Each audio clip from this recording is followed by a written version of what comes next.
ആഡംബര വാഹനങ്ങളിൽ സഞ്ചരിക്കണമെന്നും രുചികരമായ ഭക്ഷണങ്ങൾ കഴിക്കണമെന്നും അസുഖങ്ങൾ വന്നാൽ ഉന്നതമായ ചികിത്സകൾ ലഭിക്കണമെന്നും എല്ലാം നാം ആഗ്രഹിക്കുകയാണ്. എന്നാൽ അള്ളാഹു അനുവദിക്കുന്നില്ല എങ്കിൽ പണം അതിനൊന്നും ഉപകരിക്കില്ല എന്ന് ഞാൻ നേരത്തെ പറഞ്ഞ ഉദാഹരണവും വർഷങ്ങളായിട്ട് റഷ്യൻ തടവറയിൽ കഴിയുന്ന റഷ്യയിലെ ഏറ്റവും ധനികനായ വ്യക്തിയുടെ ദാരുണമായ അനുഭവം നമ്മെ ഓർമ്മപ്പെടുത്തേണ്ടതാണ്. ഏറ്റവും രുചികരമായ ഭക്ഷണം കഴിക്കാനുള്ള സാമ്പത്തിക ശേഷിയുണ്ടായിട്ടും ഡയബറ്റീസും മറ്റ് അസുഖങ്ങളും മൂലം അതൊന്നും കഴിക്കുവാൻ കഴിയാത്ത എത്രയോ ധനികരെ നമുക്കറിയാം. അതാണ് നബി സല്ലല്ലാഹു അലൈഹി വസല്ലം പറഞ്ഞത്, ലൈസൽ ഗിനാ ബികസ്റത്തിൽ അർളി വലാകിന്നൽ ഗിനാ ഗിനൻ നഫ്സി. ഭൗതിക വിഭവങ്ങളുടെ ഐശ്വര്യമല്ല യഥാർത്ഥ ഐശ്വര്യം, മനസ്സിന്റെ ഐശ്വര്യമാണ് യഥാർത്ഥ ഐശ്വര്യമെന്നും. എന്നിട്ടും നാം പണത്തിന്റെ പിന്നാലെയുള്ള അന്ധമായ പ്രയാണമാണ് നടത്തിക്കൊണ്ടിരിക്കുന്നത്. ഒരുപാട് സമയമെടുത്ത് കണ്ണാടിയുടെ മുൻപിൽ നിന്നും മുടി ചീകുന്ന മനുഷ്യൻ, അവൻ എത്ര ശ്രമിച്ചാലും അത് കാലം കഴിയുമ്പോൾ പൊഴിയുകയും അല്ലെങ്കിൽ നരയ്ക്കുകയും ചെയ്യുന്നു. വിലയേറിയ സൗന്ദര്യ വർദ്ധക വസ്തുക്കൾ കൊണ്ട് അവൻ മിനുസപ്പെടുത്തുന്ന ചർമ്മങ്ങൾ അവൻ എത്ര പിടിച്ചു നിർത്തുവാൻ ശ്രമിച്ചാലും അതിൽ ചുളിവുകൾ വീഴുന്നു. അവന് പ്രിയങ്കരമായ കാഴ്ചശക്തിയും കേൾവിശക്തിയും കുറയുകയും ചിലപ്പോൾ തീർത്തുമില്ലാതെയാവുകയും ചെയ്യുന്നു. അവസാനം ഖബറുകളിൽ അവൻ കിടക്കുമ്പോൾ അവൻ ഏറ്റവും അധികം സ്നേഹിച്ചിരുന്നവന്റെ ശരീരത്തെ പുഴുക്കൾ കാർന്നു തിന്നുകയാണ്. മനോഹരങ്ങളായ കണ്ണുകളുടെ സ്ഥാനത്ത് 2 കുഴികളും തുടുത്ത കവിളിന്റെ സ്ഥാനത്ത് എല്ലും, അങ്ങനെ അവനൊരു അസ്ഥിപഞ്ചരമായി തീരുന്നു. അവസാനം മണ്ണായി തീരുകയാണ്. ഈ ലോകത്തിലെ സർവസ്വവും നശിക്കുന്നു. ശിരസുയർത്തി നിന്ന വൻ വൃക്ഷങ്ങൾ തീരുന്നതും ചിതലരിച്ച് നശിക്കുന്നതും വൻ യന്ത്രങ്ങൾ തുരുമ്പെടുത്ത് നശിക്കുന്നതും നാം കാണാറില്ലേ? അതുകൊണ്ട് തന്നെ മരണമെന്ന യാഥാർത്ഥ്യത്തെ വിസ്മരിച്ചുകൊണ്ട് ജീവിക്കുന്നവൻ അഗ്നിയിലെ കാഞ്ഞെടുക്കുന്ന ഈയാമ്പാറ്റകളെ പോലെയാണ്. നബി സല്ലല്ലാഹു അലൈഹി വസല്ലം പറയുകയുണ്ടായി, നിങ്ങൾ മരണത്തെക്കുറിച്ച് സദാ ചിന്തിക്കണം. അങ്ങനെ ചിന്തിക്കുന്നവരെ അതിനുവേണ്ടി തയ്യാറെടുക്കുകയുള്ളൂ എന്ന്. ശരാശരി മനുഷ്യ ജീവിതം 60-70 വർഷങ്ങൾ കൊണ്ട് അവസാനിക്കുകയാണ്. ഓരോ നിമിഷം കഴിയും തോറും നാം മരണത്തോട് അടുത്തുകൊണ്ടിരിക്കുകയാണ്. വിശുദ്ധ ഖുർആനിൽ അല്ലാഹു പറയുന്നുണ്ട് 13-ാം അധ്യായത്തിൽ 26-ാം വചനത്തിൽ, വമൽ ഹയാത്തുദ് ദുനിയ ഫിൽ ആഖിറതി ഇല്ലാ മത്താഅ. പരലോകവുമായി തട്ടിച്ചു നോക്കുമ്പോൾ ഇഹലോകം എന്ന് പറയുന്നത് ഒരു സുഖാനുഭവമല്ലാതെ മറ്റൊന്നുമല്ല എന്ന്. മഹാസാഗരത്തിൽ വിരലുകൾ മുക്കിയെടുത്തുകൊണ്ട് അന്ത്യപ്രവാചകൻ മുഹമ്മദ് നബി സല്ലല്ലാഹു അലൈഹി വസല്ലം പറഞ്ഞില്ലേ, ഈ വിരൽത്തുമ്പിൽ പറ്റിപ്പിടിച്ചിരിക്കുന്ന ഒരു ജലഗണം മാത്രമാണ് ഇഹലോകമെന്നും ആ സാഗരത്തിൽ അവശേഷിച്ചിട്ടുള്ള അനന്തമായ ജലഗണങ്ങളാണ് പരലോകമെന്നും.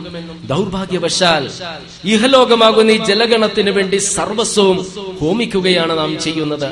മരുഭൂമിയിലൂടെ നടന്നു പോകുമ്പോൾ ആ ചൂടിൽ നിന്നും മോചനം നേടാനായിട്ടൊരു മരത്തിന്റെ ശീതളച്ഛായയിൽ അല്പം വിശ്രമിച്ച് നടന്നു നീങ്ങുന്ന യാത്രക്കാരന് ആ മരവുമായുള്ള ബന്ധം, ആ തണലുമായുള്ള ബന്ധം എത്രമാത്രമാണോ, ആ ബന്ധം മാത്രമേ എനിക്കും ഈ ലോകവും തമ്മിലുള്ളൂ എന്നാണ് നബി സല്ലല്ലാഹു അലൈഹി വസല്ലം പറഞ്ഞത്. ഏത് നിമിഷവും ഈ ലോകത്ത് നിന്നും യാത്ര പറയാൻ നാം തയ്യാറാകേണ്ടിയിരിക്കുന്നു. 60 വയസ്സിന് ശേഷം കുട്ടിയുണ്ടായ ഒരു സ്ത്രീയെ സംബന്ധിച്ച് ഇവിടുത്തെ പത്രങ്ങൾ ഒരുപാട് എഴുതിയില്ലേ? എന്നിട്ട് എന്ത് സംഭവിച്ചു? ജലം നിറച്ചൊരു പാത്രത്തിൽ ആ കുട്ടി വീണ് മരിച്ചതും ആ പത്രങ്ങൾ തന്നെ റിപ്പോർട്ട് ചെയ്തു. ക്ഷണിക്കാതെ കയറി വരുന്ന അതിഥിയാണ് മരണം. അതാരെ എപ്പോൾ പിടികൂടുമെന്ന് പറയുക സാധ്യമല്ല. വിവാഹത്തിന് പോകുമ്പോൾ അപകടത്തിൽ മരിച്ച വരനെയും വധുവിനെയും സംബന്ധിച്ചും വിവാഹശേഷം ഉടനെ അപകടത്തിൽ മരിച്ച വധൂവരന്മാരെ സംബന്ധിച്ചും നാം വായിക്കാറില്ലേ?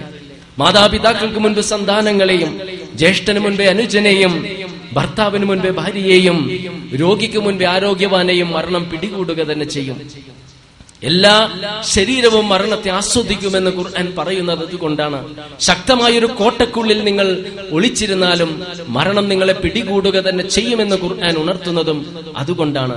മരണം ഒരു യാഥാർത്ഥ്യമാണെന്ന് അംഗീകരിക്കുന്നവരാണ് എല്ലാ മനുഷ്യരും. എന്നാൽ മരണം അടുത്തൊന്നും നമ്മെ പിടികൂടുകയില്ല എന്ന ഒരു സന്തോഷത്തിലാണ് ഞാനും നിങ്ങളും എല്ലാം ജീവിക്കുന്നത്.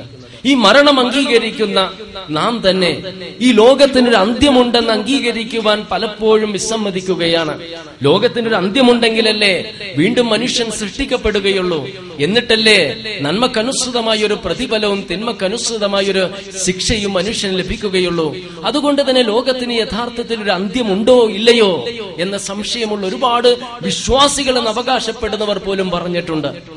നിമിഷങ്ങൾക്കുള്ളിൽ ലക്ഷക്കണക്കിന് ആളുകളെ കൊന്നൊടുക്കിയ 1556 ചൈനയിലെ ഷെൽസി പട്ടണത്തിൽ നടന്ന ഭൂമികുലുക്കത്തെയും ഒരുപാട് ആളുകളെ കൊന്നൊടുക്കുകയും ലിസ്ബൺ പട്ടണത്തെ തകർക്കുകയും യൂറോപ്പിലെ 1/3 ഭാഗത്തെ പിടിച്ചു കുലുക്കുകയും ചെയ്ത പോർച്ചുഗലിൽ 1756 നടന്ന ഭൂമികുലുക്കത്തെയും ബ്രഹ്മപുത്ര നദിയുടെ ഗതി തിരിച്ചുവിടുകയും എവറസ്റ്റ് കൊടുമുടിയെ 100 അടിയോളം ഉയർത്തുകയും ചെയ്ത 1897 ആസാമിൽ നടന്ന ഭൂമികുലുക്കത്തെയും കുറച്ചു വർഷങ്ങൾക്ക് മുൻപ് ഗുജറാത്തിലും 2-3 വർഷങ്ങൾക്ക് മുൻപ് ജമ്മു കാശ്മീരിലും നടന്ന ഭൂമികുലുക്കങ്ങളെയും കുറിച്ചോർത്ത് കിടിലം കൊള്ളുന്ന ഞാനും നിങ്ങളും തന്നെ ഏത് നിമിഷത്തിലും സംഭവിക്കാവുന്നതും ഈ പ്രപഞ്ചത്തിന്റെ അന്ത്യം കുറിക്കുന്നതുമായ അന്ത്യദിനം സംഭവിക്കുകയില്ല എന്ന് ആശ്വസിച്ചുകൊണ്ട് ജീവിക്കുന്നത്. അന്ത്യദിനം ഏത് ദിവസത്തിലാണ്, ഏത് സമയത്താണ് നടക്കുന്നതെന്ന് വിശുദ്ധ ഖുർആനും നബി സല്ലല്ലാഹു അലൈഹി വസല്ലമും പറഞ്ഞു തന്നിട്ടില്ല. എന്നാൽ അപ്രതീക്ഷിതമായിട്ട് അത് സംഭവിക്കുമെന്നാണ് ഖുർആനും പ്രവാചകനും നമ്മെ പഠിപ്പിക്കുന്നത്. ഈ ജീവിതത്തിന് ഇനിയും ദൈർഘ്യമുണ്ടെന്നും ഈ നിർഭയാവസ്ഥ ശാശ്വതമാണെന്നും മനുഷ്യൻ തെറ്റിദ്ധരിച്ചുകൊണ്ടിരിക്കുമ്പോഴായിരിക്കും അത് സംഭവിക്കുക എന്നും ഈ പ്രപഞ്ചത്തിന്റെ അന്ത്യം കുറിക്കപ്പെടുന്ന സമയം അടുത്തെത്തി എന്ന ബോധം നിങ്ങളുടെ ചിന്താമണ്ഡലത്തിന്റെ അരികത്ത് പോലും സ്ഥാനം പിടിക്കാതെ നിങ്ങൾ പരസ്പരം തർക്കിച്ചും കലഹിച്ചും കൊണ്ടിരിക്കുമ്പോഴായിരിക്കും അത് സംഭവിക്കുക എന്നും ഒട്ടകത്തിന്റെ പാൽ കറന്നുകൊണ്ടിരിക്കുന്ന വ്യക്തിക്ക് അത് മറ്റുള്ളവർക്ക് നൽകുവാൻ കഴിയുന്നതിന് മുൻപും കുടിയിൽ ജലം നിറച്ചുകൊണ്ടിരിക്കുന്ന വ്യക്തിക്ക് അത് മറ്റുള്ളവരെ കൊണ്ട് കുടിപ്പിക്കുവാൻ സാധിക്കുന്നതിന് മുൻപും ഉരുളവായിൽ വെച്ചുകൊണ്ടിരിക്കുന്ന വ്യക്തിക്ക് അത് ഇറക്കാൻ കഴിയുന്നതിന് മുൻപും അന്ത്യദിനം സംഭവിക്കുമെന്ന് ഇസ്ലാം നമ്മെ പഠിപ്പിക്കുകയാണ്. ഇതിനെ പരിഹസിക്കുന്നവർ കുറച്ചു വർഷങ്ങൾക്ക് മുൻപ് നടന്ന സുനാമി ദുരന്തത്തെ കുറിച്ച് നിങ്ങളൊന്ന് ചിന്തിച്ചു നോക്കുക. ശക്തമായ കാറ്റോ മഴയോ കടൽക്ഷോഭമോ ഒന്നുമില്ലാതിരുന്ന പ്രസന്നമായ കാലാവസ്ഥയിൽ കടൽ തീരത്ത് മത്സ്യബന്ധനത്തിന് പോയവരെയും തീർത്ഥാടനത്തിന് പോയവരെയും പ്രഭാത സവാരിക്ക് പോയവരെയും തൊട്ടടുത്ത റിസോർട്ടുകളിൽ ഒഴിവ് സമയം ചെലവഴിക്കാൻ പോയവരെയും അമ്പരപ്പിച്ചുകൊണ്ട് അന്താളിപ്പിച്ചുകൊണ്ട് തിരമാലകൾ ഉയരുകയും അത് കരയിലേക്ക് അടിച്ചു കയറി തിരിച്ചു പോകുന്ന പോക്കിൽ വൻ വൃക്ഷങ്ങളും യന്ത്രങ്ങളും കെട്ടിടങ്ങളും 10 ലക്ഷത്തോളം മനുഷ്യരെയും തിരിച്ചു കൊണ്ടുപോയില്ലേ? ഒരു റിസോർട്ടിൽ ഒഴിവ് സമയം ചെലവഴിക്കാൻ പോയ ഒരു മാതാവും 2 കുട്ടികളും. ഒരു കുട്ടിക്ക് 2 വയസ്സ്, മറ്റേ കുട്ടിക്ക് 7 വയസ്സ്.